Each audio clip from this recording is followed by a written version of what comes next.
The Hibbing Blue Jackets close out their Iron Range Conference schedule against the visiting Blackhawks from Aurora Hoyt Lakes. I'm Steve Zimmerman along with Lance Noity. And now the starting lineups for the Aurora Hoyt Lakes Blackhawks. Starting in goal, number 24 from Tower, Minnesota, John Jerkovich. At the defense, number 9, the man with my favorite name in the Iron Range Conference, Pat Mishmash. And at the other defensive position, number 18, Brian DePaulis, a sophomore. Mishmash is a senior. Jerkovich also a sophomore. At a wing position, number 8, John Shuck, the junior. At the other wing, number 25, sophomore Dwayne Dayall. And at center, wearing number 7, in a junior, John Akins. And the rest of the Blackhawks coached by Dick Ratai and Ed Perdice, who asked me before the game to just refer to them as Laurel and Hardy. Now with the Hibbing Blue Jackets starting lineups, here's Lance Northey. Starting goal tonight for the Blue Jackets, first place club in the IRC. Number 30, senior goaltender John Monticelli. On defense tonight will be number 2, senior Cal Huseman. At left defense, number 4, senior Joel Gostad. Forwards on this line, John Schwartz, number 3, senior right wing. At left wing, number 18, senior Pat Zabachnik. And he'll be centered tonight by number 19, senior Steve Terrell. Head coach Billy Olson. The Jackets come into this game with an overall record of 16-2, 12-0 in the conference. Aurora Hoyt Lakes 5-10-2, 1-10-1 in the conference. And now we rise for our national anthem, sung by Kerry Rocker.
Oh, that was good. He just hit the camera. That was Kerry Rocker, Hibbing High School student, singing our national anthem as we now watch the color guard leave the arena ice.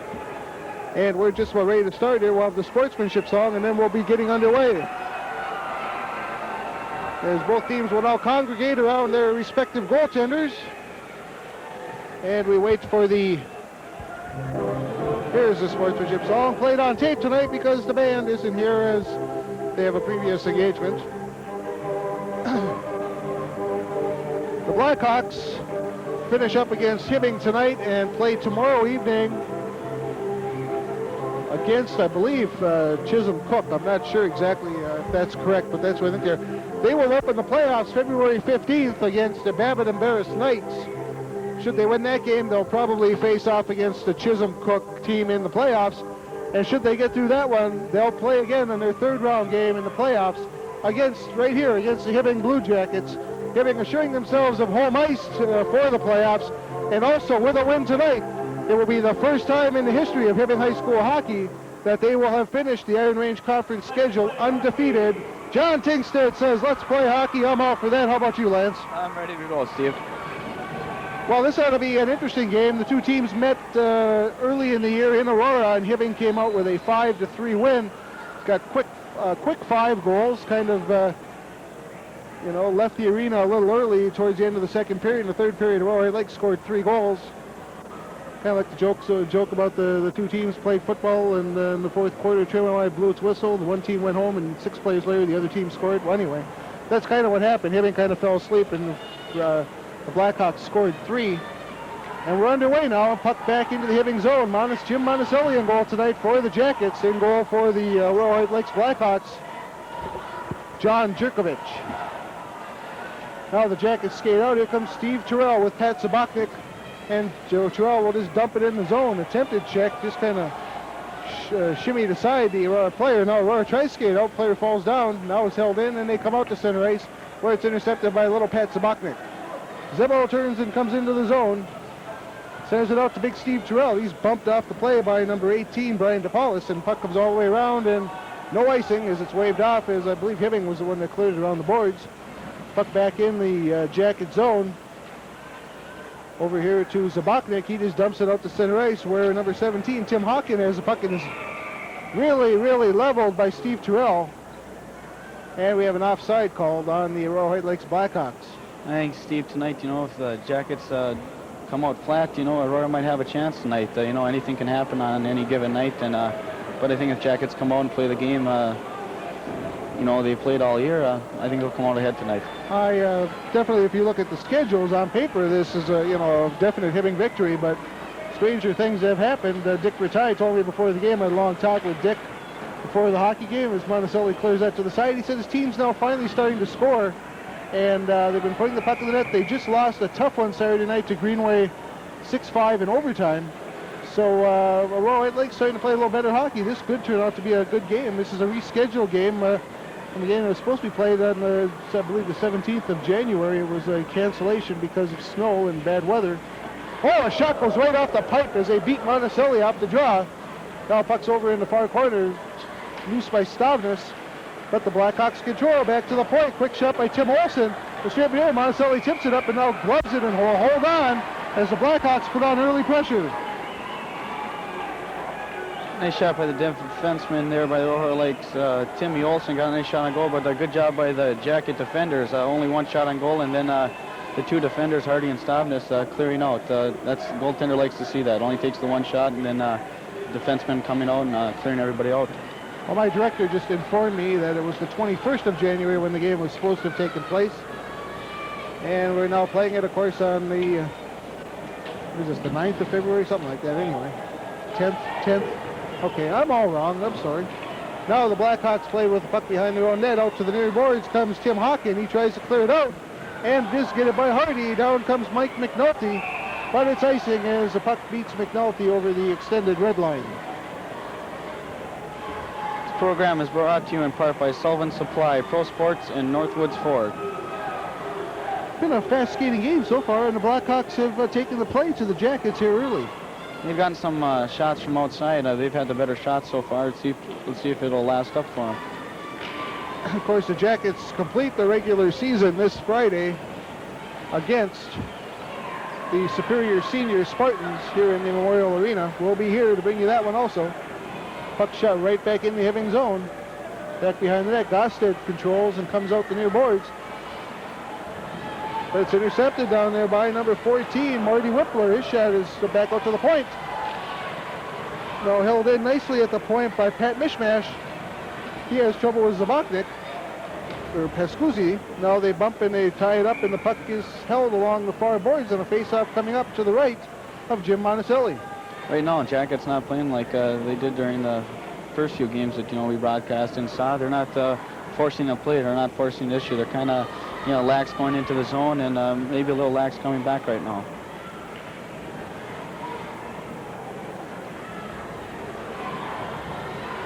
Face-off puck lays in the slot. Oh, they try to come out, but can't do so. It's knocked back to Hibbing, behind the Hibbing net where Gosted controls. Gosted circles behind his own net. Now puts one up on the boards to Doug Terrell. He just dumps it up to center ice where Kasner races with John Duffner. But Duffner keeps it, brings it back to Brian DePaulis. He comes up the near boards. And it's bumped out to center ice. Is it long enough for icing? Yes, it is. And so we'll have an icing call on the Blackhawks. And with 12:04 left in the first period, we have no score.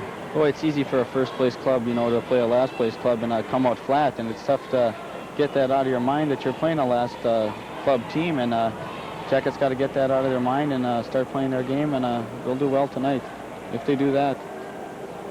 Well, if you look at the Blackhawks, they're undermanned, of course, as they just don't have the numbers anymore as the school enrollments decline, and they're a little bit smaller than the Jackets, but can't take anything. There's that intangible, which is heart.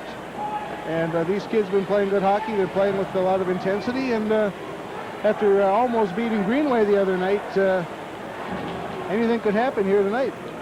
Puck along the far boards. Huseman controls, now knocks off his stick, and Steve Terrell dumps it behind the net and all the way around. Hawken couldn't get it. Now it comes out to the point. Hardy tries to hold it in, but Hawken now dumps it out the center where Cal Huseman controls. And Hardy will dump it in the Hibbing zone. Now it comes out to center ice. Nice pass. Hits John Akins. Puck went off and went to the far boards. Back to control is Huseman. And Akins pulls the puck underneath him. Let's see if they bring that faceoff outside the zone where it should be.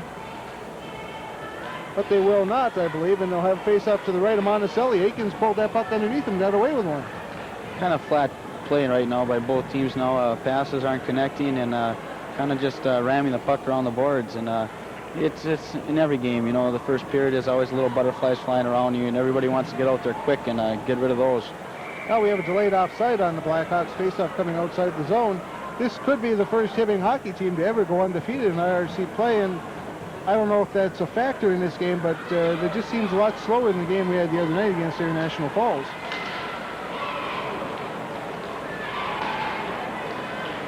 Back to pick it up, Steve Stavnis.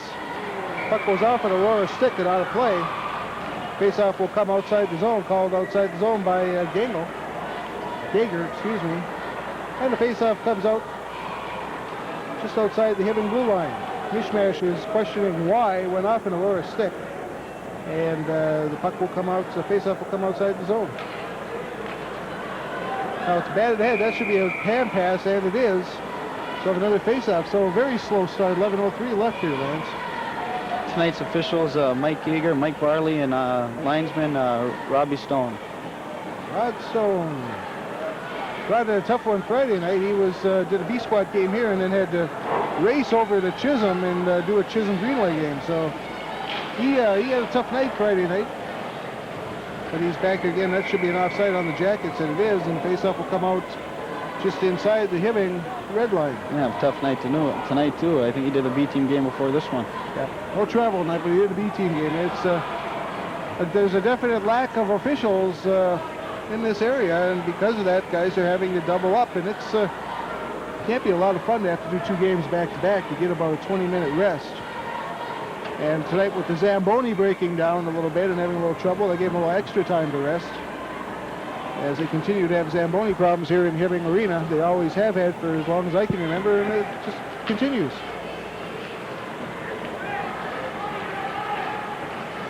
Am I too controversial or what? Cal Huseman has puck. He's pulled down behind his own net. We'll have a delayed penalty on the Aurora Hoyt Lakes Blackhawks. Now racing out comes little Tommy Sullivan. The refrigerator dumps it right on. That puck is deflected out of play, and the faceoff will come inside the zone. We have an Aurora penalty coming up. I always like to watch Steve Blue Jacket power play. They move the puck around real nice, and they always try to find the open man, and they seem to do so more often than not. A tripping call on John Duffner. Time of that penalty, 4:31. John Duffner, 2 minutes for tripping. Duffner draws 2 minutes for tripping.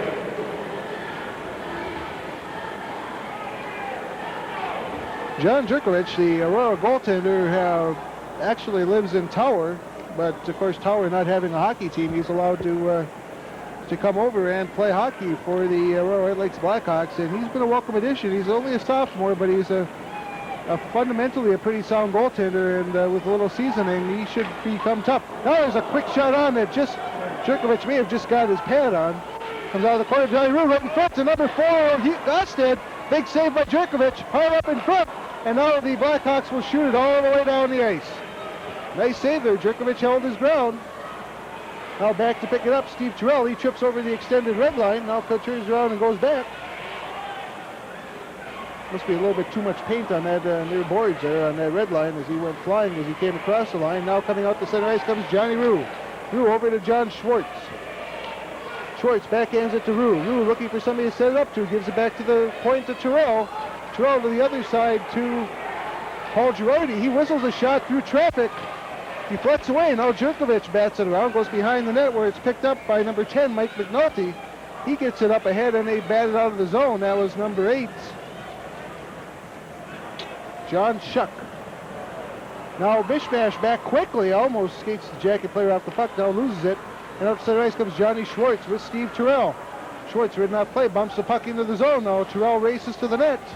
Now it's shot around behind where Steve Terrell will try to backhand it in. He's being bumped around there by Mike McNulty. Now Doug Terrell holds it in, but it's slammed down the ice by the Blackhawks. Puck took a crazy hop again off those back boards. And Monticelli gives it right up to a Blackhawk player. Comes out to the blue line. Just held in at the blue line. Comes through some bodies. Blackhawks putting on some pressure now. Now it'll come over to the far boards. To Pescuzzi. He dumps it out to center ice. That's Tom Sullivan. Dumped all the way down into the Aurora zone. Doug Terrell and Sullivan chase in. Sullivan cuts to the near boards and takes the puck. Dumps it back behind the net. Now comes along the near boards. Intercepted nicely by Andy O'Brien. Andy looking for somebody to center to, gets it out the slot. Got Huseman, a quick shot, and a big save in the crease. Players lying in the crease. And Jerkovich with Tom Sullivan and number 2, Tim Olson, laying in his crease. The play is called. Face-off coming to the right of Jerkovich. Jackets did good work on that power play right there. They waited for the open man. They found him. They didn't rush anything. A lot of times on a power play, you'll see maybe an experienced player trying to force a pass in between a defenseman through the legs. The Jackets right there found the open man and had 2 good chances on goal. Could that be called a European style of play? Oh yeah, on a power play, you like to move the puck. That's the only way to put it in on a power play. To move the puck, you're on 5-on-4. The advantage is to you. So if you move the puck, you have that chance to put it in. A lot of bumping and that kind of style on a power play doesn't really make any sense. You're 5-on-4. You have the power play. You're 1 up on Aurora, and for them to move the puck around is that's what you want to do on a power play. Okay, that face-off as the offside was called on the Jackets will come out near the red line. Danny Kasner taking the drop for the Jackets, tips it back over to Mike Hardy. He tries to dump it over to Sullivan again, but he can't do it. Now Sullivan just hands it right off. Here comes number 4. That's John Duffner, but that play is blocked, comes out to center ice. Now they bat it back in, bounces off the referee, comes out to center ice. Now it's bounced off the boards, almost into the Jacket bench where Kasner will pick it up. Kasner comes in, now comes back over the blue line. Kasner keeps control, dumps it back to Mike Hardy. He can't quite control as Duffner's there. Now it's bumped in behind the Aurora Hoyt Lakes net where Pat Mishmash will control. Over on the near boards to Sean Normandin, and it's dumped up to center ice. Kasner races for it, but Hardy will pick it up. Hardy tries to dump it out, can't get it out. Now the puck just lays inside the blue line. Quick turnaround shot by Marty Whippler. Goes wide. Now puck goes right front. Whippler again. Quick shot. As whoa, boy, I'll tell you something. Monticelli just got dumped, and now we've got a pile up out here. And the fans love it, at least the kids do. As we had a pile up of players as Monticelli was taken out of the play by a couple of players jostling. The faceoff's going to come outside the Hibbing zone. Monticelli will now take his headsets and his mask and helmet off and adjust some equipment there. Wait, Steve, that's one thing the Jackets got to be aware of right now is those passes in the defensive zone. Make sure they get it across the blue line to the forwards. That'll be one way that Aurora will be able to stay into the game tonight is on Jacket mistakes. And if they make mistakes, I'm sure Aurora will make good of those mistakes and put the puck in the net. Those are nice, bright red uniforms with white trimming and black pants that the Blackhawks have. And kind of a la Chicago Blackhawks a little bit. Now the faceoff comes Steve Terrell. They dump it back in the zone where Houston dumps it back to center ice. Here comes Steve Terrell. Gets it over on the near side to Zabotnik. Puts a shot right on. Jerkovich will glove, and now he waves his stick over at John Schwartz. And his players are saying, calm down, Johnny, calm down a little bit. The referee's telling him, too, that one more incident like that, he may get a 2-minute minor. Well, not really no need for that right now. If he would have hit him, I think Mike Barley there would have sent him out for 2 minutes. He's got to be careful right now. Aurora's not that strong of a team, and stuff like that, you let your head get out of the game, and you're going to be down on the power play, and that's what the Jackets want. They want to go on the power play. They're a good passing, skating club, and any chance you give them a chance to go on the power play, they'll make good of it every time. Schwartz's pass intercepted. Now the Jackets still hold it in as Huseman does. Also in an NHL game last night, the player took a swing at another player. Didn't hit him, but he still got a slashing penalty because it was a deliberate swing. Luckily, he didn't hit the player. He might have hurt him badly. Now the puck comes down the zone. Johnny Schwartz will control behind the Aurora net. Tips it right on front to Jerkovich to the goal. Knocked in by his own player, I believe. Number 2 actually knocked that in the net. We'll have to wait who gets credit. Could be John Schwartz, but it's a Jacket goal. At the time of that goal, 8:41. I think Steve Patsabognik will get credit for that goal. I'm not sure. We'll have to wait and find out. But goaltender John Jerkovich, telling his players right now to get back there and play. He's a little frustrated, and he's worried about the Jacket defenders and the players, and he wasn't really into that play right there. Puck came off the boards and wasn't ready for it, and thinks Zabotnik getting credit for the goal, put it in. Now play along the boards. Hardy holds it in, knocks the player flying. Holding it in, John Rue. The time of that goal was 8:21. Pat Zabotnik does get credit for the goal. John Schwartz gets an assist. And Steve Terrell also gets an assist for the Jackets. Play now in the Aurora zone. Comes out to center ice. Here comes David Nemi. This young man is an excellent little hockey player. He's ridden off the play, and Johnny Root controls the puck. Comes right onto the slot where, 1-on-2 break. And being hooked from behind is Girardi. Good stick work there by number 5, David Rollins. Now we've got an offside, I believe, being called. Good stick work. What's the rule on that where Rollins came up and was using his stick? He wasn't really hooking. He was just kind of, is that just one of those plays where you're just kind of bumping him around a little bit? That's right. That was a good play by David Rollins there from Aurora. He's not holding on to him, and he's just bumping him around. Delay play a little bit, waiting for his forwards to come back, and things like that. Let the defenseman come up and get a ride on the Jacket defender there. It's, as long as he doesn't hold him and prevent him from... a quick shot goes wide by Pascuzzi. Chuckling at number 2 over there, John Duffner, as he looked like he was taking part in the World Professional Figure Skating, doing little pirouettes and stuff over there as he had trouble keeping his balance. Now down in the corner is Danny Kastner. He just falls up against it, holds it. Now Tommy Sullivan goes crashing in with John Duffner, and we have a held puck in the Aurora zone. I was going to say, Steve, that play by Rollins there on that back check, he's just poking and jabbing. He's, delaying play until his forwards can come back, and maybe his defenseman can step up on the blue line and ride the Jacket defender out, and it's a good play. In other words, he's just being a nuisance. Yeah. But it's a good play. It is a good play because it ultimately cost the Jackets one outside. Now puck comes outside the zone. Here comes little number 14, Marty Whippler. Coming on the near side, quick shot, big save by Monacelli. I believe he got his pad on it. May have just gone wide, and now it's batted out of play. Lance, I always wanted to ask, you played for the Hibbing Community College Cardinals. When you played, the Cardinals were exceptionally strong and had a lot of games that were really out of reach. Do you get bored when you're winning people, when you're beating people badly and you're winning every game? Is it hard to motivate yourself? Oh, it is hard, but we were lucky that we had a coach, the talent Frank Catani, and he motivated us for every game. Some way, somehow, he had a knack of coming up with a one-line or one phrase, a cliche, if you have it, to get us up for each game. And that was nice to have a coach, of his caliber. During those type of seasons, those big shooting out games, he got us up for every game that we played. Now play in the Hibbing zone. Battling out of the corner came number 7, Akins, but he was knocked flying and comes around to the far boards where John Schwartz gets control of the puck. Using the boards nicely, gets up to Steve Terrell. Sabachnik and Terrell, 2-on-1, shot wide by Terrell. Now in is Huseman. He puts a shot that goes off the defenseman. DePaulus back behind the net. They try to center. John Schwartz gets control of the puck over on the far boards. Little spin around move. Gets away from Mishmash. Back to Gostad. Shot deflected in front. Goes wide. Now they battle for it. And that's going to be a penalty. Oh, a late call, but a penalty nonetheless on Zabachnik for tripping.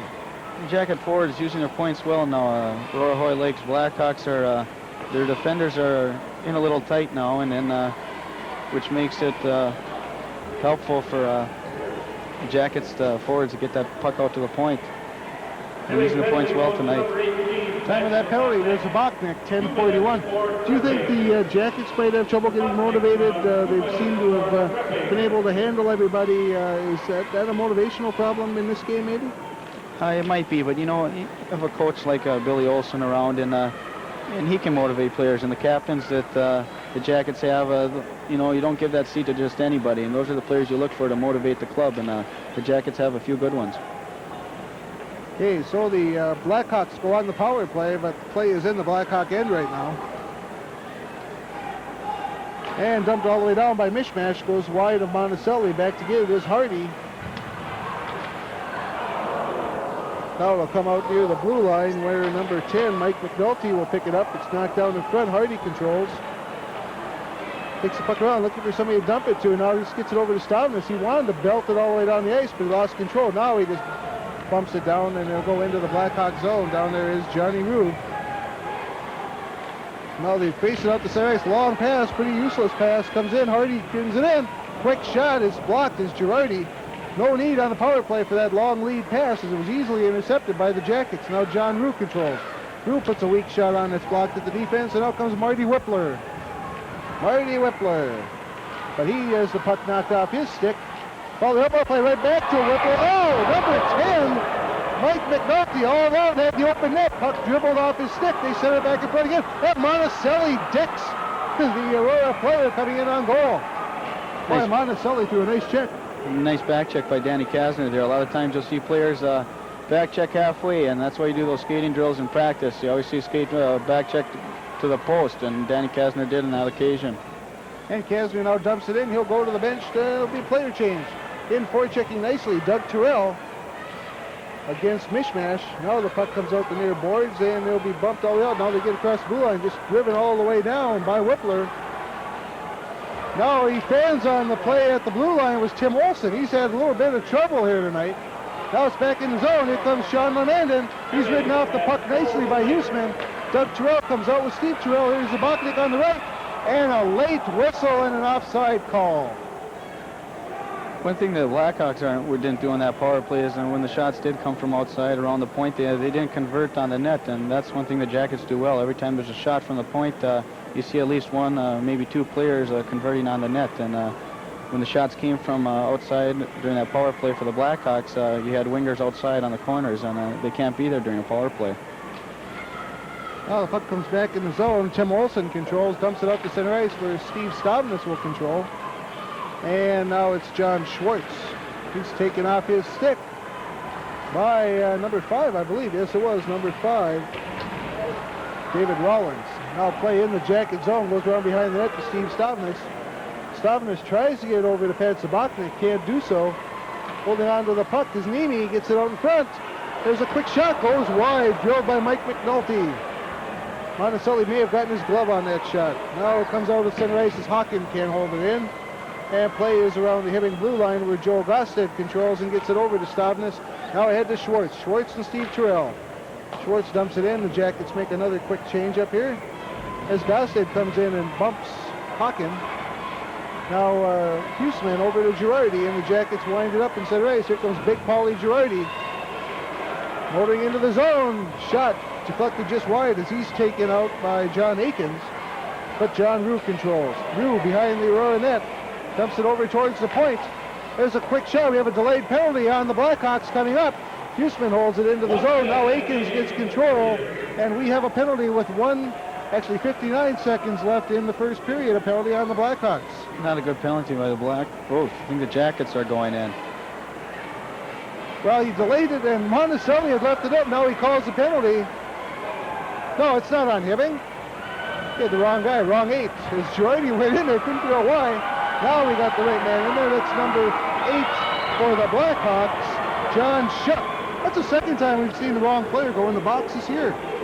It's kind of contagious there. Yeah. Guy came in and sat down for Aurora, or for Masabi Neusman the one night and never had a penalty.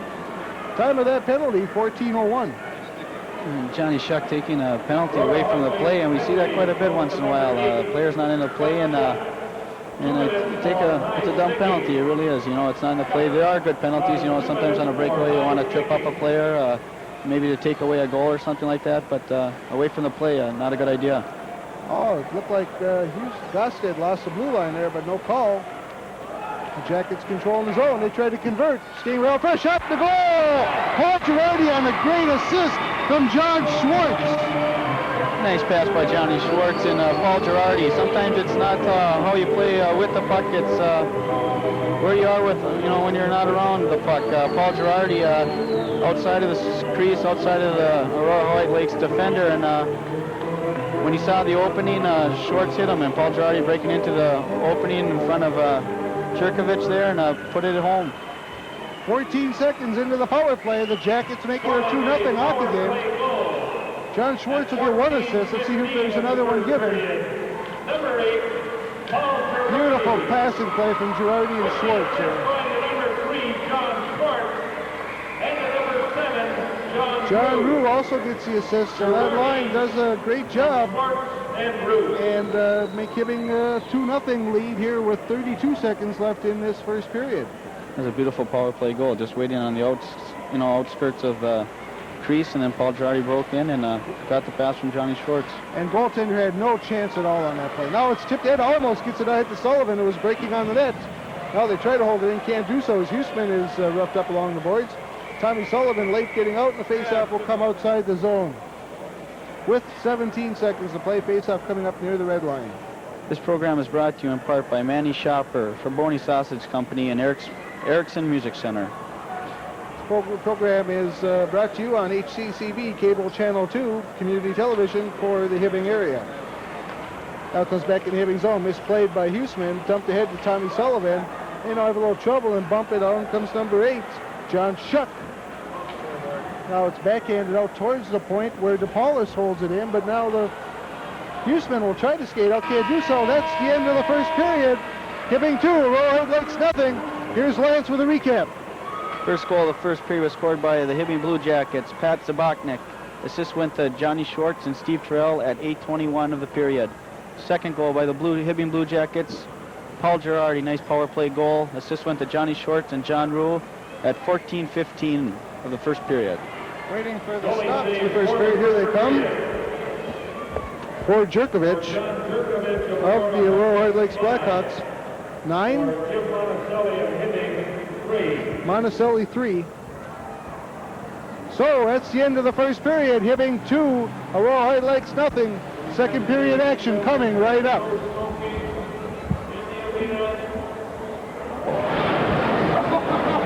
Everyone, as we have a little discussion with the assistant coach and referee at the center ice.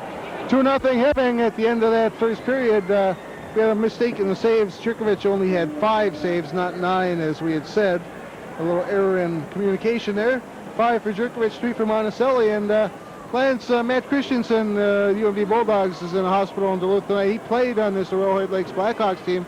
Kind of a strange situation, playing boot hockey, collapses, was paralyzed on his right side for about 3 hours. That came out of it, but still very, very weak in the right side, and they're going to keep him in the hospital. Boy, that's really scary for the Bulldogs right now with the playoffs coming up. Matt Christensen, one of the leading scorers in the nation, a person of his talents, getting hurt, that hurts the Dogs, and I'm sure the people up in Aurora right now have a little feeling towards that. A player coming out, being a figure of what he is, going down to UMD and all the publicity he's getting. I'm sure the fans in Aurora got a little feeling towards that right now. Playoff in the Hibbing zone. They turn around. Here comes the Bachnik trying to skate out to center ice. Taken away by number 7. That's John Akins. They put the puck right on, and Monticelli makes the save. It's something like that. Of course, you know, we don't know the whole story or what exactly his condition is, but you've played this game. You know a little bit about the physical conditioning. Is this something that could be career-threatening? Threatening for career? Oh, yeah, anytime. You know what it sounds like right now is, you know, he said numbness on his side, and anytime you hear something like that, you think of a stroke, and that's nothing that it takes 2 weeks to come back from. You know, it could be a lifelong thing for him. Well, we certainly hope that is not the case, and we'll have to wait and see. A report was erroneously circulated saying that Christensen was in a car accident. That is not true at all. He was playing boot hockey on a rink behind a friend's house and just collapsed. He complained of dizziness and fatigue earlier in the day at a bowling get-together that the Bulldogs had at one of the bowling alleys in town, and we all wish best for Matt Christensen and hope that he comes back real soon. Here comes Dave Niemi. He's pulled down by Stavnes, and we'll have a penalty on the Blue Jackets as Niemi was hooked in the zone, breaking in on Monticelli, and so the Jackets will play shorthanded now for a couple of minutes. See, Steve, there's a difference in that stick work and, you know, in a penalty like that Stavnes got. He put the stick in the midsection of number 5, David Rollins, and he held it there. If Stavnes would have just kept poking away from him, and then hoping to get another step on him, he could have, rode him out of the play. But he put the stick into the midsection of Rollins, and he held it there, and Rollins fell down, and he'll take 2 minutes out for a penalty. Well, face-off down in the Jacket zone, and with a 2-0 score, they're going to have to kill this one off. Coming in, Mishmash gets it over to the point to number 10. Quick shot. That's Mike McNulty. Broken up in front. Here come the Jackets. John Rue knocked off the play as he hit the puck. Now comes over, trying to get it ahead to number 25. Dwayne Dale, puck behind the Jacket net. And Hardy gets it out to the blue line. Here comes Girardi with a break to Rue. Tries to get over to Rue. Can't do so. Dave Niemi back to pick up the puck. And he skates out to center ice. Here comes Niemi with Dale. Niemi all the way, puts a shot right on, goes off the side of the net as Monticelli came out to cut down the angle. Dale all alone in front of the net. Now they cover him up. Pass goes to the corner, comes back to the point. Quick shot, whistles wide and high by McNulty. Mishmash controls, puts it back in the corner to Niemi. Niemi gets it over to Dale. He puts a shot up from the side, hits the side of the cage, bounces wide. Now comes back to McNulty. He puts a shot right on that Dale can't quite get his stick on. Goes over to the near boards. Danny Kasner picks it up. Good pressure here as Mishmash comes in. Gets a beautiful pass to Dale. Puts a shot on Monticelli with the save. Didn't know where the puck was. And that even confused Barley. And he blew the whistle. Nice play by the Blackhawks right there. Mishmash holding on the puck, waiting for the Jacket defender to commit himself. He went down, got the puck over to, I think it was Dale, and Dale almost snuck one through the 5-hole of Monticelli there. Monticelli looked behind him and actually looked like he was holding the puck, acted like he did, and the outside official, Mike Barley, blew the whistle because he had lost sight of the puck even though play was in the corner. Now it comes back out to the corner to Whippler. Whippler gets it back to the point. Mishmash, his shot is blocked by Kasner. Now it's cleared over to the near boards. Back to Mishmash. Dumps it out, hits something alongside the boards. Now Whippler has it out front, gets it over to number 22, Sean Normandin, and the puck goes out of play, and the faceoff coming just inside the Aurora blue line, or the Hibbing blue line. Nice play by the Hawks right now on this power play, moving the puck well and finding the open man. 2 or 3 good chances right there for them to put one into the net. You can tell this isn't a very important game in the eyes of the fans. Not many of them showed up here tonight, which is, too bad because it's been excellent. It's been a well-played hockey game, but Jacket fans are a little fickle, and if they think it's not going to be a close game, they won't come. Shot all the way down by Gosted, I believe, or Huseman. Puck behind that. Here comes Mishmash as he starts it out to center ice. Whistles a shot from the blue line. Monticelli holds on and will hold with 6 seconds left in the penalty to Steve Stavnes. Dougie Trell and Danny Kasner killing that one off. A 10th grader and 11th grader right out there. 2 players that show a lot of promise in the upcoming years for the Jackets, and shows a lot that Billy Olson has a lot of credit and a lot of poise to put those 2 boys out there. Only 10th and 11th graders, and proving out to be good penalty killers for Billy Olson's club. I think Danny Kasner has been a real surprise. I think Bill Olson expects him to come in and play and do an adequate job, but the young man has done an excellent job out here for the Jackets, and just proves the point that there are some kids that in 10th grade can play high school hockey. And while some people will say that 10th grader has no business playing A-squad hockey, Danny Kasner certainly has every right in the world to be out there, as he has done an excellent job for the Jackets. Now the puck shot up to center ice. Timmy Olsen, he's hammered over here by Steve Terrell. Terrell just kind of ran right over him. Now comes in the zone. Niemi ridden off the puck nicely by the Jackets. And they'll start up the center ice. That's Hardy. He shoots it, misses the pass, trying to get to Girardi, and we have icing on the Blue Jackets with 11:54 left to play, and the Jackets back at full strength. Steve, I'm really impressed by the Jacket forwards right now. The last 2 games we did, seems they're always riding out their opponent, never circling around, letting a player get a second pass in or get back involved in a game. Always riding out a player, and that's a hockey you need to win. Face-off coming to the left of goaltender Monticelli. Steve Terrell to take the draw against John Akins. Puck dribbles behind the Jacket net. Schwartz tries to pick it up, can't do so. Dale does, gets it back to Mishmash, who whistles a weak slap shot on that's deflected in front. Now over there's John Shuck battling. Now picking up behind there is Akins, comes off Monticelli, just tips it into the slot to Steve Terrell. He dumps it ahead, here comes Johnny Schwartz. Schwartz being hooked. If he had fallen down, he might have got the penalty, but he stayed on his feet. Nothing called, and back to pick it up is Mike Hardy, as he skates away from Dale, who slides into the zone. Now up to Steve Terrell, can't get the puck, turned around, shot right back in by Shuck. Right on Monticelli, dumps it to the corner where Akins and Huseman will battle. Puck goes along behind the net. That's Dale centering it out, trying to hit Shuck, can't do so, and John Schwartz will pick it up.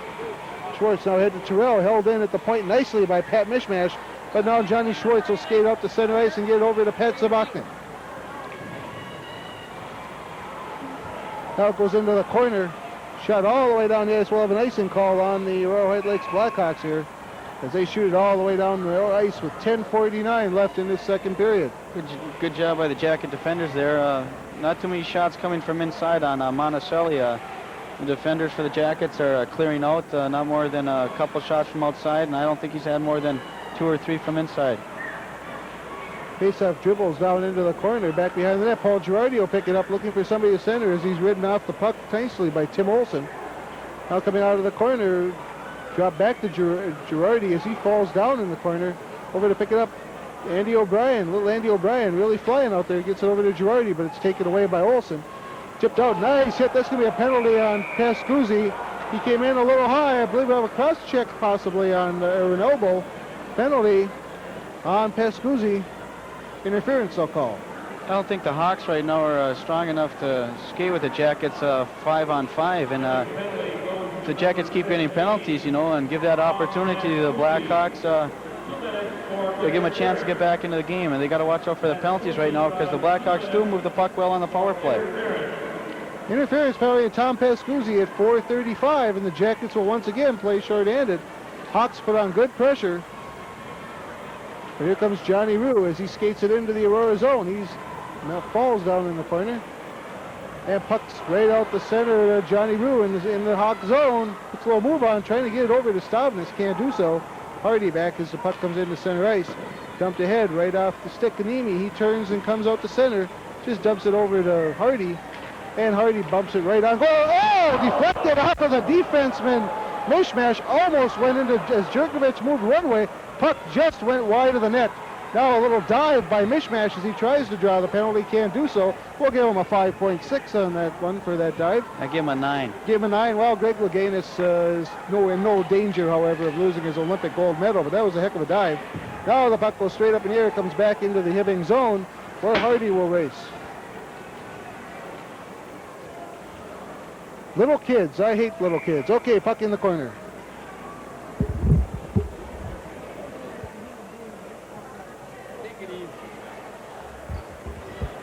You see, there's a difference. A player like Mishmash, taking a dive when he had a chance, to move the puck up. Sometimes those players take the dives and hoping to get the penalty, but they take a chance for a goal and, opportunity to get the puck down and maybe get a chance on a goal. Sometimes taking a dive like that hurts your team. Well, it certainly took him right out of the play, so consequently, it could have hurt, but it did. Less than a minute left on the penalty. Brent coming out of the corner. Puck's there right in front. Couldn't quite control it. Monticelli has it. Officials lose sight of the puck and blow the whistle. Players all over the place. Little number 22, and I mean little, Sean Normandin. Look at that little guy. Jeez, what grade is he in? Normandin's a senior. He's about 5 feet tall. Looks like he weighs 99 pounds, but he was in there battling right in the slot. Look at that little thing. He's on the right wing over there. Little number 22 for the Aurora Hoyt Lakes Blackhawks. Who says a little man can't play hockey? I think that's the smallest guy I've seen this year. Him and Spud Webb ought to have a dunking contest. Puck goes into the corner. Now Gosted tries to control. Here comes Doug Terrell. And it's up ahead. Kasner loses his stick. Now he's bumped over there by Whippler. And the puck comes in the Hibbing zone where Huseman will just dump it all the way down with 17 seconds left to play. Kind of hate to see Normandin run into Steve Terrell. I think that might be like the freight train hitting the balloon out there. And we have an offside call as Gosted skates it into the Hibbing zone. 7 seconds left in the penalty, 8:32 left in the period. And Steve, with more of that European style coming into play, up here in America, Minnesota, that the smaller player can make it in the pros in the big leagues. I think two players that come to mind right now, Mike Polic from Hibbing and Antonovich from Greenway. I think they came around too early. There was that bumping style in Philadelphia and that, and I think that hurt them.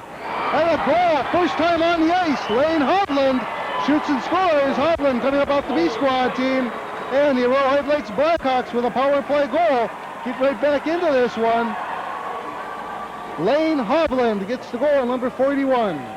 Lane Hovland, nice shot, beating the goaltender John Monticelli on the glove hand side in the upper corner. You see the importance of a wrist shot is. If you would have started to wind that puck up, maybe Monticelli would have came out and could try to cut down the angle, but a quick wrist shot and beat Monticelli in the upper glove hand side. Beat him right up in the upper corner, and the Aurora Hoyt Lakes Blackhawks are right back in this game.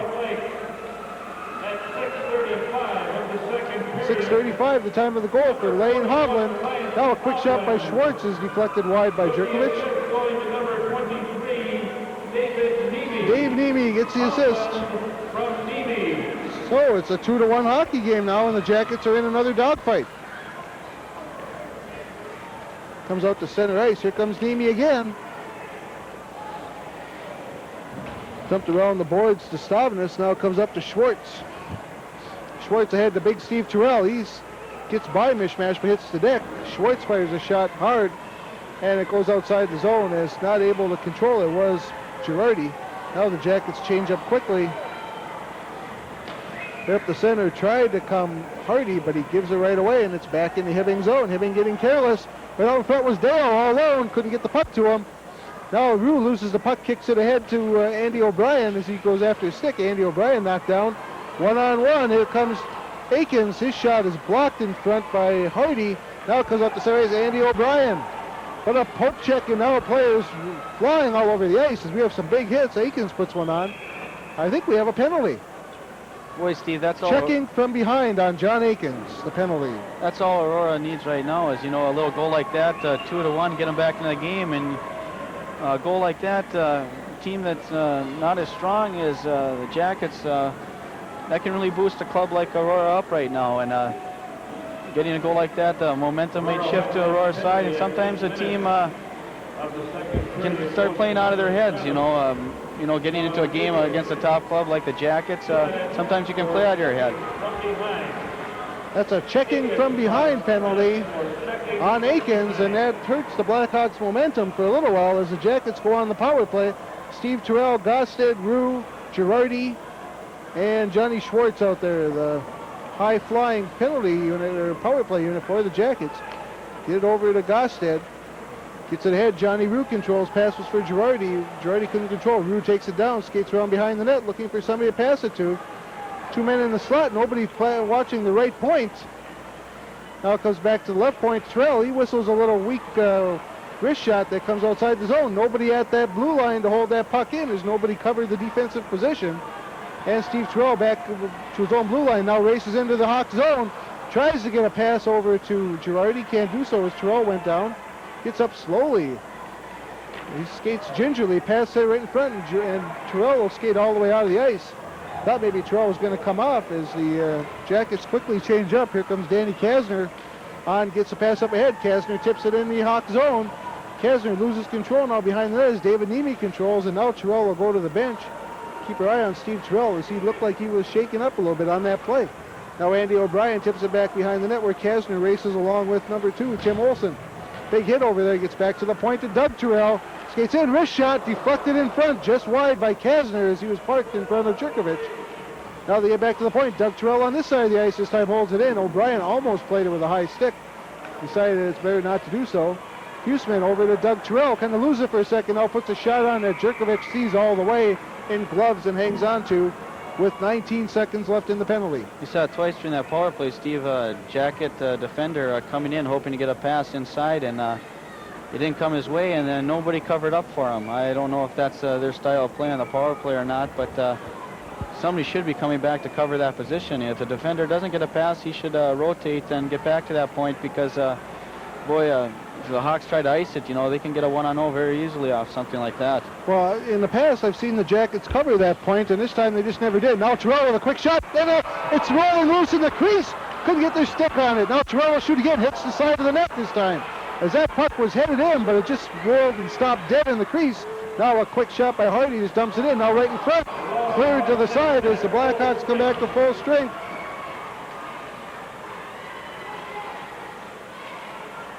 Now the Hawks will skate out of the zone, and John Akins brings it to center ice. He just came back on the ice, puts a shot on, goes off the blocker of Monticelli to the corner. Now they tip it in front. As Hardy battles with Akins back there. Akins pulls the puck in, and they'll take the face-off outside the zone as Akins pulled that one in. Blackhawks have nothing to lose. They're going to go all out right now. They're playing number 2 or 3 team in the state and number 1 team in the conference, and they've got nothing to lose, and they're going to go play hard. And Jackets got to be aware. It's 2-1 right now, 4:34 remaining in the game, and they can't get caught flat-footed right now.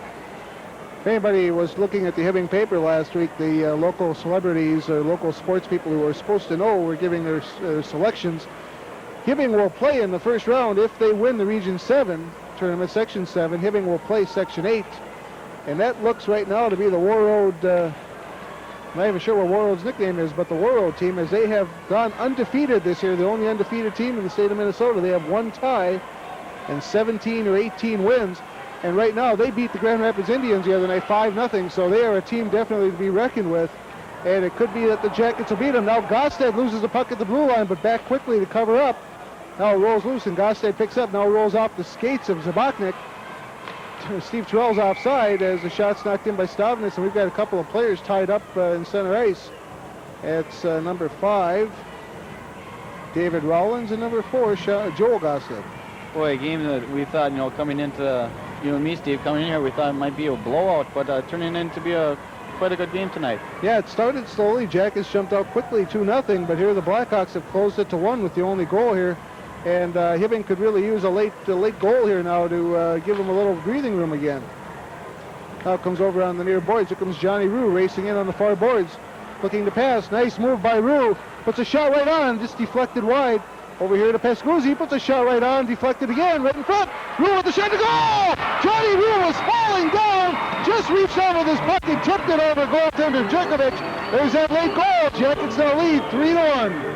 Nice hustle by Johnny Rue to get in front of the net, not loafing around the blue line, came hard to the net, and looks like a frustrated goaltender Jerkovic right now. Well, he's got to be. The puck was laying there. No defenseman get the puck on, get the puck cleared away from him, and you can't expect your goaltender to do it all. Time of that goal, 11-17.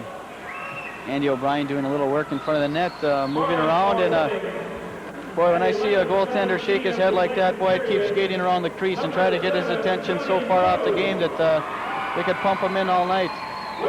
Well, back to pick it up is Pescuzzi. Paul Girardi gets 1 assist. And Andy O'Brien gets the other. Rue from Girardi and O'Brien, and that's a big line for the Jackets this year, and they come through again, making it 3-1. Here comes Girardi once again with O'Brien trailing. Puts a shot right on there. Jerkovich easily knocks behind the net, but Girardi keeps coming. This kid has no quit in him whatsoever as he just keeps going. Now right to O'Brien. He puts a shot on right on the ice. Jerkovich clears it behind the net. O'Brien there to pick up his own rebound. Now to Huseman, a quick shot that's deflected by Jerkovich. Jerkovich getting busy now here late in the period, and the Blackhawks will ice it to get some of the pressure off. And with 2:52 left in this second period, 3-1 Jackets. Who's sponsoring tonight's broadcast, Lance? This program is brought to you in part by Merchants and Miners, State Bank of Hibbing, B&R Engineering and Sales, and First Federal Savings and Loan. And of course, this broadcast being brought to you on HCCV, Cable Channel 2, community television for the city of Hibbing. Kesner faces off against, I'm not sure who the face-off was, maybe Whippler. Anyway, Jackets control it, keep it in the zone, goes down into the corner. Now it's shot all the way around as Stavnes comes over to hold it in, tips it down to Doug Terrell. Quick shot, blocked in front, bodies down, Jacket down in front. That shot by Hardy, and here come the Hawks back to center ice. They'll whistle a long shot, that's mishmash. Monticelli makes save, tips over the corner, 2 Jackets overskated. Now back to the blue line. That shot goes wide by Hawken. Now it comes out to center ice, held in nicely though by the Blackhawks. Whippler gets it around. Now Hardy will pick it up and dump it right up the center to Danny Kasner at the blue line. Comes across the red line, knocked down, penalty call coming up for tripping on number 18, Brian DePaulis. 2:01 remaining in the period now, Steve. Jackets got a good chance to put this one away, 4-1. They go into the period, takes a lot of momentum away from the Hawks, and they got their big guns out there right now. If they put this one in, takes a lot of momentum away from the Blackhawks, and 12:59 top time of the penalty for tripping to Brian DePaulis. Here comes Girardi. Jackets back on the power play. Number 18, Brian DePaulis. Girardi looking to do something with that puck. For tripping. Gets it back behind the net to Schwartz. These guys really work the puck well. They're all over there. They're setting it up. Back out to Steve Terrell. Nobody covering this near point again, though.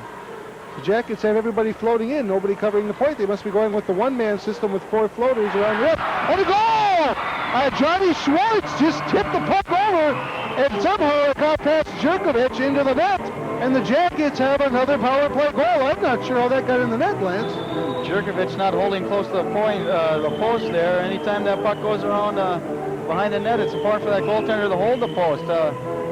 In that case, if he was holding the post, I don't think that puck would have dropped in.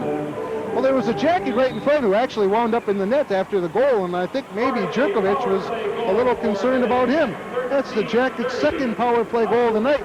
31 seconds into that power play. The Jackets do a good job in front of that net, and with Jerkovich's attitude, the way his is, always pounding the net and stuff like that, his game's going to pot on him right now, and Jackets taking advantage of that. Steve Terrell and John Rue get the assists on Schwartz's goal.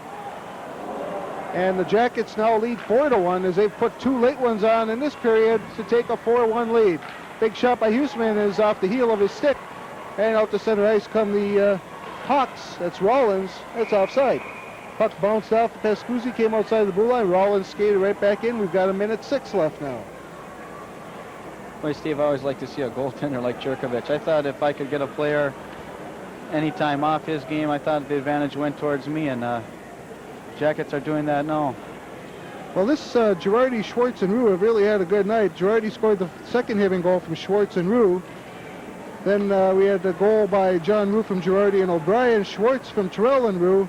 These men have played an excellent hockey game. The first Hibbing goal from Zabachnik from Schwartz and Steve Terrell. So Hibbing's big guns have really come to the fore tonight. Now back into the zone as Lane Hovland is out playing on this line. Let's see who he's out with. He's out with David Nemi and number 10, Mike McNulty. So they've taken David Rollins off of this line and put Lane Hovland out. A quick shot by the Jackets goes wide. We're at 34 seconds left in the period.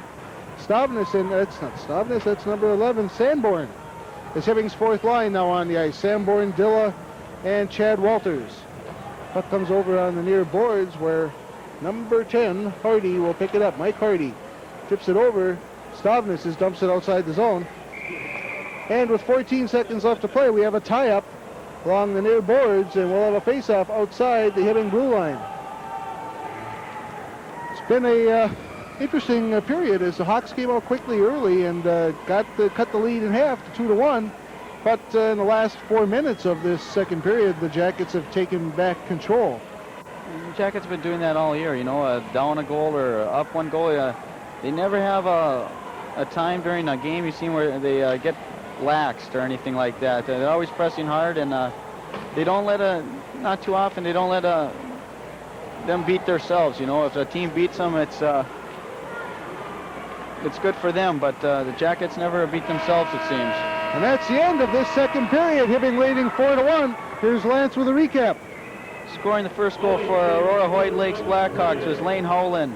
Assist went to David Nemi at 6:35 of the second period. The third goal for the Hibbing Blue Jackets was scored by Johnny Rue. Assist went to Paul Girardi and Andy O'Brien at 11:17.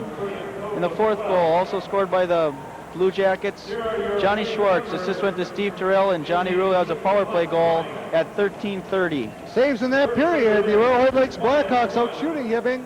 7-5-2. Out shooting the Jack.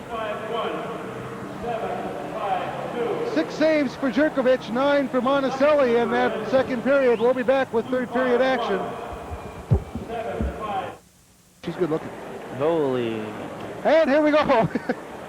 Coming to center ice quickly here, 4-1. Jackets leading as both teams have left their respective goaltenders to get ready to start this all-important third period. 15 minutes left, and the Jackets will become the first Hibbing High School team in the history of Hibbing High School hockey to go undefeated in the conference. Mike McNulty gets an additional assist on the Aurora goal. Saves in that last period. Jerkovich had 6 for Aurora, and Monticelli came up with 9, so actually the Blackhawks are out shooting the Jackets 12-11 on the game thus far. Gosted races in the zone, puts a quick shot on. Jerkovich has a save, leaves it laying loose in the slot. Out to center ice comes DePaulis. He gets it up ahead to Shuck, who falls down. And now the Jackets come back to center ice. Johnny Schwartz gets it back over to Zabotnik. He can't control, so Steve Terrell picks it up. Skates it into the corner, comes around. He thinks it's in the net, however, it's not. Now it's knocked in, but it's too late. The whistle already blew. And he's waving no goal. So Terrell has his stick up in here trying to influence the referee. And looks over at his bench, but the faceoff will come to the left of Jerkovich. Nice move by Stevie Terrell there to get around the net and try to slip one past the goaltender Jerkovich there. Faceoff coming to the left of Jerkovich between John Akins and Steve Terrell. Puck is put back to the point. Now over to Huseman. Huseman with the shot, deflected in front, goes wide. Schwartz in there, butts it behind the net. And picking it up is Tim Hawken as he tries to come out with the puck, can't quite do so. Gets it ahead to Dale. He bumps it out towards the blue line where Steve Terrell holds it in. Now Schwartz controls behind the net, tips it back to the point to Gosted, who cannot hold the blue line. And Terrell skates it all the way back into the zone, gets it over on the near side to Gosted. Dumps it up ahead to Zabotnik. Zabotnik can't quite control. Steve Terrell again picks up the puck and races into the zone. Nice move by Stevie Terrell. Now he leaves it over for John Schwartz. Terrell backs up. Huseman and Terrell and Stavnis out near the blue line. Now the Jackets have 3 deep. 2 in close, and now the Blackhawks break it out to center ice with Dale. Dwayne Dale coming to center ice over the blue line. Comes in, tries to get a shot off that Huseman blocks. And back to center ice comes Steve Terrell again, but he's skated off the puck by number 5, David Rollins. Puck up in center ice, batted now into the Jacket zone, all the way back. Stavnis will pick it up. Around the near boards to Paul Girardi. He used a long lead pass, broken up by Mishmash, held in the zone nicely by Pat Mishmash.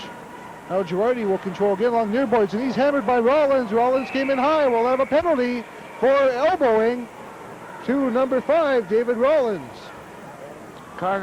Jackets right now got to watch out for those long lead passes. You don't like to see too many times passes coming cross ice. It's pretty easy for a Hawk defender to come up and pick that off and beat your goaltender. They should keep their passes short and crisp right now and just watch out for those long passes. 2-minute penalty on Rollins for elbowing at 1:45. Jackets back on the power play. The top 4 positions in the R-Range Conference are sealed for the year. In fact, the race is pretty much over for the top 8 positions in the IRC. We'll run down those when we get a chance. Now a giveaway by the Jackets comes all the way down to the Hibbing zone. Hibbing will finish first with a total with this win tonight of 28 points, a perfect record in the conference. Finishing second is Grand Rapids. Greenway is third with 18 points. International Falls fourth with 16. As the Jackets race back to center ice, here comes Doug Terrell, puts a shot on, goes off the side of the net. Now Terrell controls again, bounces off the back of the net. Now it's picked up, trying to hammer it out, can't do so. Tom Sullivan holds it in, now it's bumped all the way down. Hibbing, Grand Rapids, Greenway, International Falls, the top 4. Eveleth 5, Chisholm Cook ties with Virginia at 6 and 7. Aurora Hoyt Lakes is number 8. And the opening round of the playoffs start February 15th, Saturday night. And a week from tomorrow night, the Aurora Hoyt Lakes Blackhawks will take on Babbitt and Barris. Shot goes wide in the zone. 51 seconds left in the penalty. John Rue comes out of the corner. That shot is deflected off a stick, goes up. No, it's not deflected, and the faceoff will come outside the zone as it went up into the goal judge's stand. Steve, that must be a Jackets plan on a power play to have that defenseman come in, but I really don't understand it. He's coming in, he's not getting the pass, and then nobody's covering up for him. It'd be real easy for them to get, caught short, for the Hawks to get a 2-on-0 or a 1-on-0. I really don't understand it. Maybe that's their game plan. I'm not sure, but I can't see a defender coming in there and staying in there while he's not getting a puck or nobody covering up for him. The Hibbing Blue Jackets played the Greenway or the Edina Hornets earlier in the year around Christmas time, and Edina used that system where they lined up 4 guys in front of the net and had 1 man out the blue line taking the puck, and it left you 1 man shy if you come out and play the man at the blue line in front of the net. I think that's what the Jackets are experimenting with to see how it works. Shot by Girardi, goes up over Jerkovic, does to the side of the cage and comes out to center ice. The Jackets may be trying to experiment with that system to just see exactly how the Hornets did it, but the Hornets scored, I believe, 5 power play goals on the Jackets that night, as the Jackets could not defense that style of power play. Bill Olson said it was an amazing way to set up a power play, as they just lined 4 guys right up and across the front of the net. Now here comes Terrell, gets it over nicely to Rue. Big save by Jerkovic. Coming back out to the near side to Terrell. 2 seconds left in the penalty. Quick shot, big save by Jerkovic. Another one, and he'll hold on to the goal. Let's see if they give him a goal or not. Let's see what happened here. Goal light is on. And they give him the goal as Jerkovic reacts angrily. So Hibbing scored just as, not a power play goal. The penalty was over. Goal is allowed. And the Jackets now lead 5-1. Jerkovic really upset right now. He doesn't understand what's going on. If he just slams the stick on the ice again, he may take a penalty too. The Aurora bench a little upset. But when that whistle doesn't blow, you keep poking away at that goaltender. You have every right until that whistle blows, and then you get your tail out of there. Now we'll wait and see who gets credit for the goal. Jerkovic is really a frustrated goalie right now. He's talking a lot, and I'm not sure what's going on. Well, now everybody's waving their arms, so we'll wait and see exactly what happened there. We'll wait for an official call from John Tinkstead. And maybe one isn't forthcoming. I don't know. I thought it was a goal for the Jackets. Maybe not. Scores 5-1. That certainly was the 5th goal for the Jackets, but no call yet from John Tinkstead. So we'll wait and see who gets credit for the goal. Puck all the way down, and the Jackets. And it is icing. I thought Jerkovic was going to play it for a second. This program is brought to you in part by the Men's Shop, Peugeot Oldsmobile, and the Viking Supply. Well, sooner or later, somebody's going to have to make a call here. Now the referee's coming over, and hopefully now we'll get a call, or is it no goal? I don't know.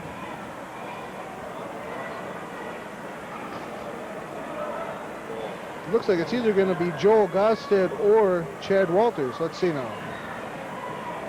Here's the scoring Hibbing's 5th goal, number 4. Joel Gosted. Joe Gosted. From number 19. From Steve Terrell. Okay, we finally get the call. As nobody got the call the first time. Gosted from Terrell at 3:47. You're still discussing it now. I don't know if they might not disallow this one.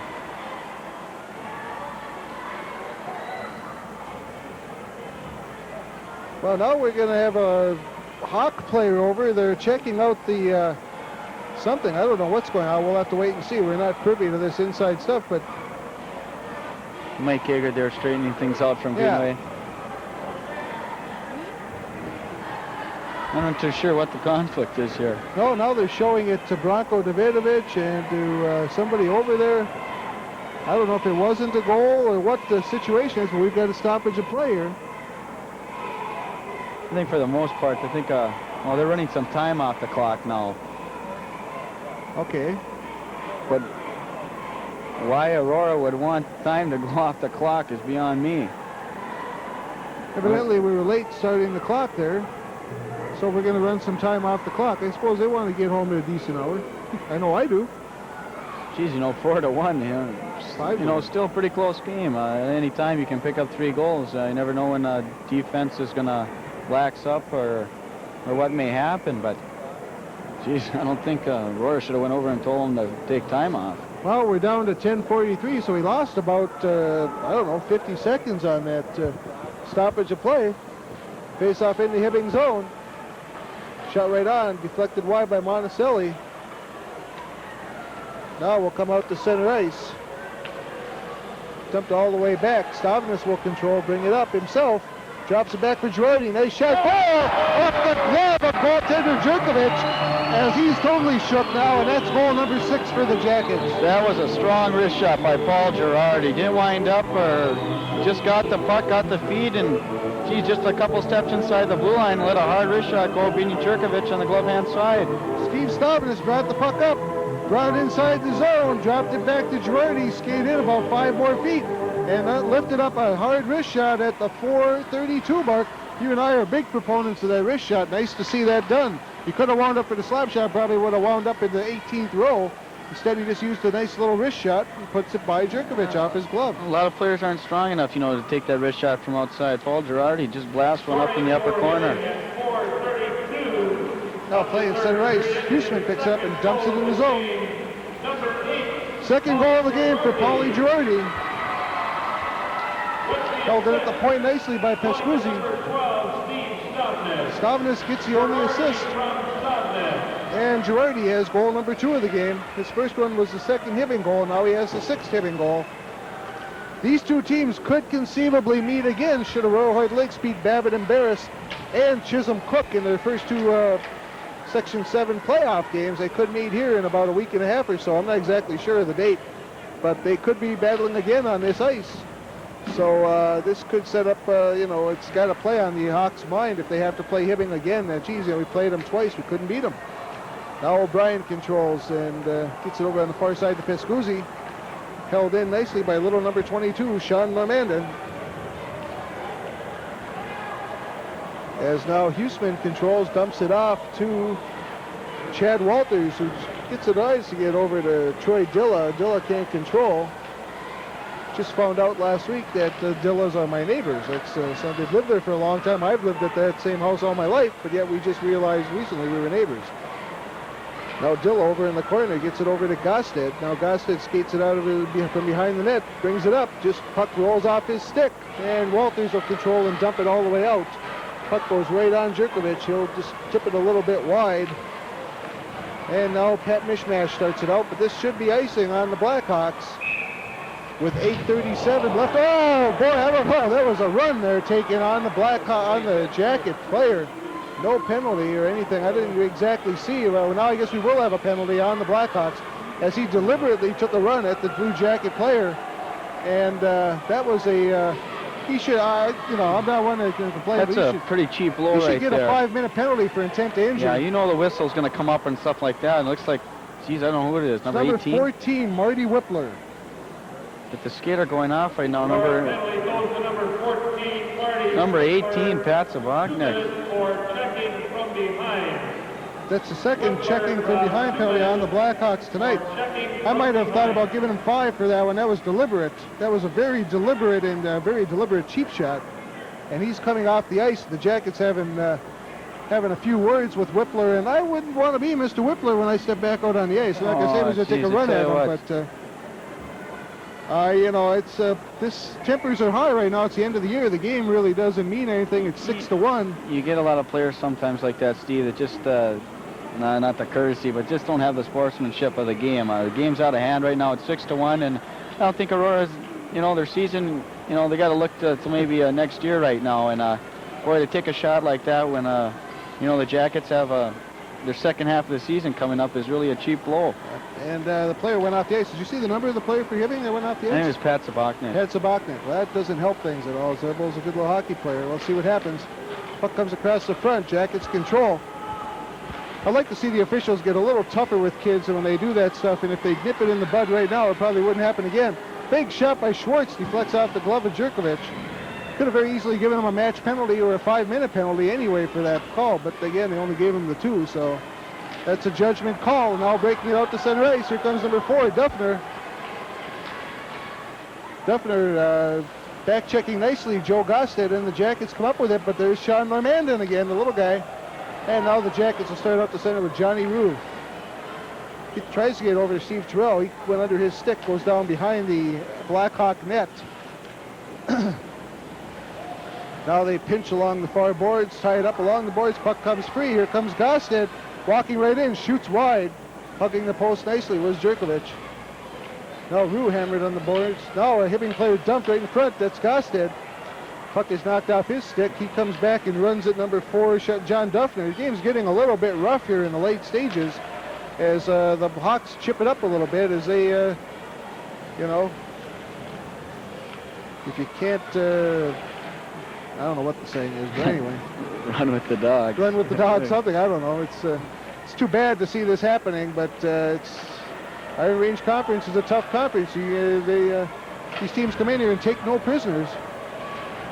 Now Rook comes out of the corner and knocked flying, and now right in front, shot, oh, big save. Little number 7, John Akins, was knocked flying at the side of the Hawk net, and the Jackets almost got a goal off of that check. Now it's dumped out to center ice. Back to pick it up will be Tom Sullivan as he just came on the ice. It's going to be interesting to see the Jackets' reaction now as the penalty is just about up to to Whippler, and he's the one that took the cheap shot. There's a goal! Cal Huseman, I think that's the goal. I'm not exactly sure. I was kind of watching Whippler come out. Cal Huseman coming around the net, finding the open Tom Sullivan. I think I'll get credit for that goal. And all he did is have to redirect the puck into the net.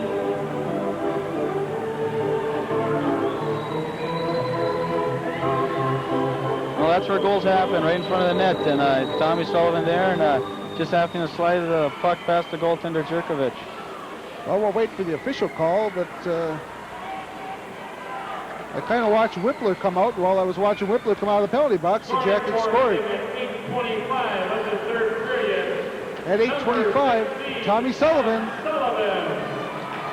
Tom Sullivan Jr. Cal Huseman gets the assist. Tom Sullivan, son of one of our fine sponsors, Sullivan Candy, scoring that goal. As we like to call him, the Candy Czar and Paper Czar. Tom Sullivan, one of our real supporters here at Cable Channel 2. He's been one of the people that's been instrumental in having us bring these games to you. And now we'll have a face-off coming outside the zone. Was it running time now, Steve? You get up by 6 goals? 6 goals, it goes to running time, so this one will end quickly. That's the way, you know, when you get 6 goals behind, it's in the, you can't go to running time, however, until the 3rd period. Yeah.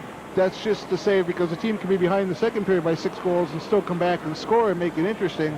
In the 3rd period, once you get to 6, they figure it's, you know, a lot of games were getting way out of hand. Steve Terrell tries a shot, rolls off his stick. It basically happened because of the imbalance in the teams in the cities. There were games that were being 15-0 and 17-2, and they were having to play and stop the puck and do all this stuff, and they just decided that throughout the entire state of Minnesota, they should go with the running time in the 3rd period if you get up 6 goals or more. So now should Aurora score and make it 7-2, then they stop the running time and go back to regular time.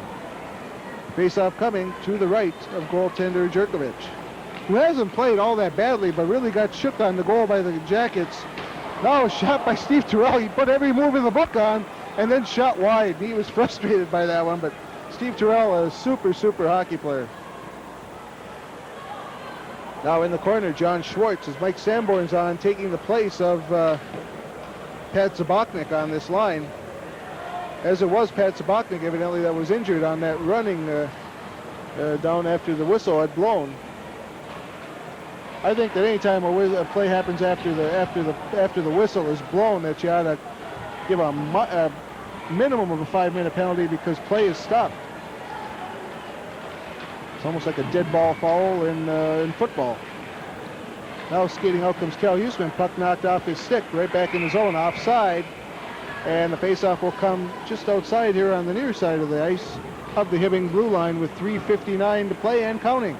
With the score 7-1 now, you see the Jackets, still hustling, still back checking hard. And that's important. You never want to get into any bad habits and say, "Oh, I don't have to back check." They're not trying to run up the score or nothing like that, but they don't want to get into any bad habits with playoffs coming up and stuff. And that's a real credit to this program, boy. Always hustling hard.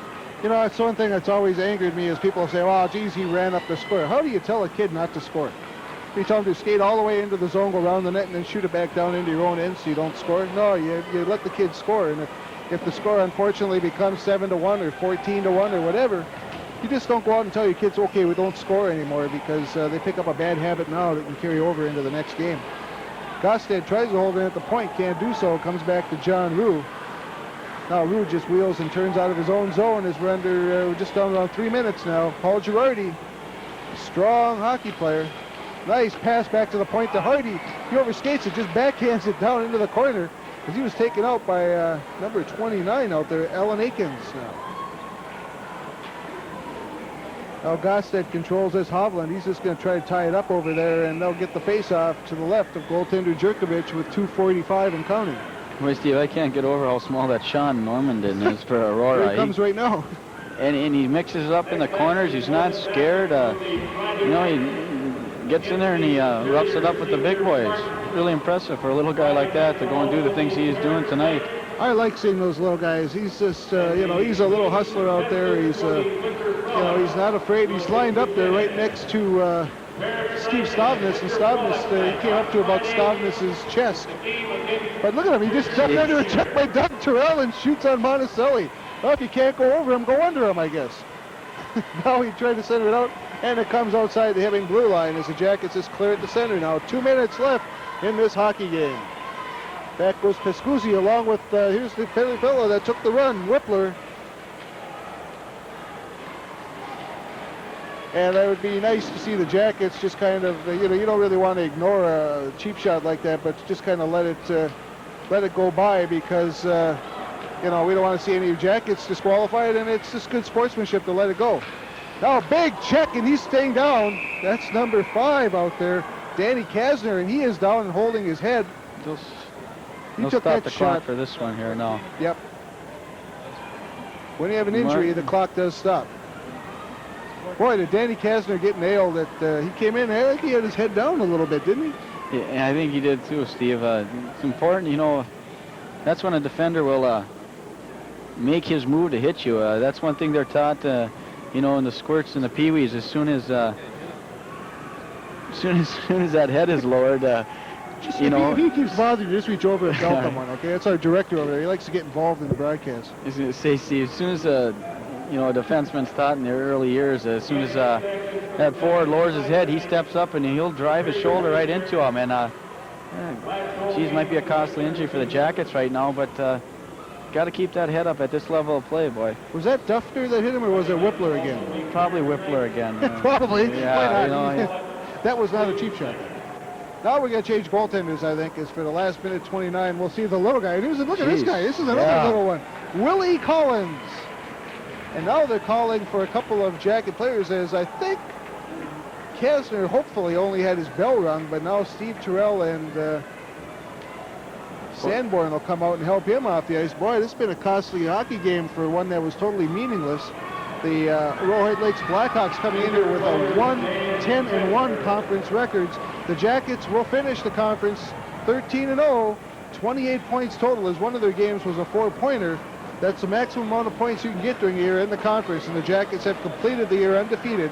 The first time in Hibbing High School hockey history that they have finished this season undefeated, and that's quite an accomplishment as they finish undefeated in the conference, 17-2-0 so far in the year, and one more game to go against the Superior Senior Spartans Friday night. You know, that's a great feeling, you know, to go through the whole conference, win 12-0, but playoffs are coming up, and that's all behind. They got to forget that season. They got to forget the 12-0 record, all the scoring and all that. It's a new season coming up, and you know, if they lose tomorrow, you know, they can wave 12-0 goodbye. That's right. They'll finish. You know, if they finish the year at 18-2-0, they start the next part of the season 0-0. The playoffs, your record's 0-0. It's like starting the season all over again. There's a big check. Now we're going to have penalties as this game's really deteriorating. And a Jacket player's going to go for high sticking. That's Steve Terrell. A couple of Jackets, Steve Terrell taking a run at a player. Thought he didn't get a fair hit, and he went back. Temper's got to cool down here now. Well, the time of that penalty, we'll call it 13:55 because the clock keeps running. So high sticking on Steve Terrell. Well, just about finish this one up. You got time for maybe one or two more faceoffs. And that should about do it as we're down now to about 40 seconds left in this hockey game. Boy, I wish we had more time to see this Willie Collins in the net. Boy, is he tiny. Boy, I thought this little number 22, Normandin, was tiny, but this little Willie Collins. And he played the B squad game and didn't do all that badly either. As Hibbing, here we go. We got a little pushing and shoving now. Here we go. Oh, he's get away now. Get back off, Paulie Girardi. Please back off. We don't need to get thrown out in a game that's as inconsequential as this one is. Paul Girardi's got to walk away from this now. Yeah. This he's down and the game's over, and it's a good job by official Mike Barley to get these guys out of here, because you don't want to see the season end like that. Four of them going in. I'm not even going to write them down because it's 3-2-1. That's all. This game's over. And thankfully this game is over as the Hawks lose to the Blue Jackets 7-1. Here with the wrap-up is Lance Northey. Scoring the fifth goal by the Hibbing Blue Jackets of the third period was Joel Gosted. The assist went to Steve Terrell at 3:47 of the period. Sixth goal was also scored by the Hibbing Blue Jackets. Paul Girardi by Steve Stavnis at 4:32. And the final goal of that period was scored by the Jackets. Tommy Sullivan. Assist went to Cal Huseman at 8:25. They're unleashing these penalties that came late in the game, as the teams now do at least shake hands. And Danny Kasner coming off the ice very slowly with a helping hand from Bill Teacher. Here are the saves. I guess we'll still get them. For Jerkovich, 8. 19 in the game. For Monticelli. For a game total of 13. One save in that period for a game total of 13. As the Hibbing Blue Jackets blew open a fairly close game with 3 third-period goals and took the game 7-1. They're just announcing now the Jackets finished the conference undefeated, and that's quite an accomplishment, Lance. But as you said, going into the playoffs now, it all means nothing. One more game against Senior, then a scrimmage against Fergus Falls, and then the playoffs begin. And when that season starts, you're 0-0. That's important.